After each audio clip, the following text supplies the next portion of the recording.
Bonjour tout le monde, j'espère que vous allez bien. Bienvenue à Slow is Good Chronicles, le chapitre en français. Alors désolé, il y a un peu de soleil, il fait un peu gris, on a un peu toutes les saisons dans la journée ici à Montréal. Donc je me présente pour ceux qui me découvrent, mon nom est Géraldine JP, je suis coach holistique d'affaires et mentor et entrepreneur en série.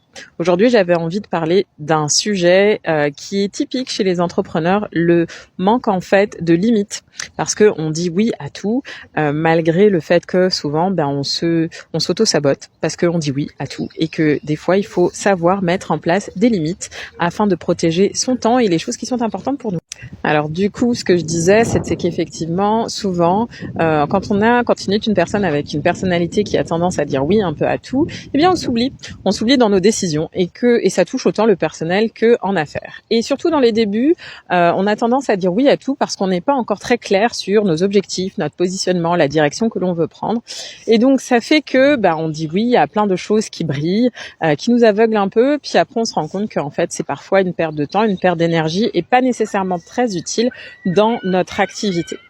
Et la raison pour laquelle je vous encourage, en tout cas, à prendre le temps de poser des limites, c'est parce que ces limites-là, elles sont essentielles même à l'intérieur de votre activité. Même si elles se développent, que vous commencez à bâtir des équipes, il est important de savoir poser un cadre, des processus qui vont pouvoir vous aider justement à prendre un rythme qui va être bénéfique et vous soutenir personnellement et votre activité au lieu de vous laisser submerger par tout ce qui se passe à l'intérieur de vos entreprises. Ça peut arriver qu'on ait des équipes qui soient un peu plus chargées que d'autres et qui amènent aussi beaucoup plus de charge mentale que d'autres. Ça peut arriver, l'inverse aussi peut arriver où on se décharge peut-être un peu trop sur ces équipes et on se pose pas les bonnes questions pour être capable justement d'arriver à une bonne balance, à un bon équilibre en fait en termes de charge. Donc c'est important de savoir quels sont les bons processus, quels sont les bons éléments à prendre en considération pour être capable de jauger si ça vaut la peine de dire oui ou si ça vaut la peine de dire non. La raison pour laquelle j'en parle, c'est que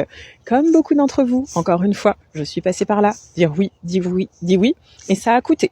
Ça a coûté en termes de temps, en termes d'énergie, en termes d'argent, en termes d'investissement, en termes de déception aussi, ça peut arriver. Et ça m'a valu en fait de l'apprendre par la force des choses. Donc, je vous exhorte à venir en discuter avec nous autour des tables rondes lors du sommet des slowpreneurs qui commence dans 4 jours. J'avoue, je suis assez excitée de démarrer avec Émilie dès lundi prochain. On vous attend pour l'heure de Montréal et je vous abandonne là parce que mon fils est en train de se casser la figure. À très bientôt.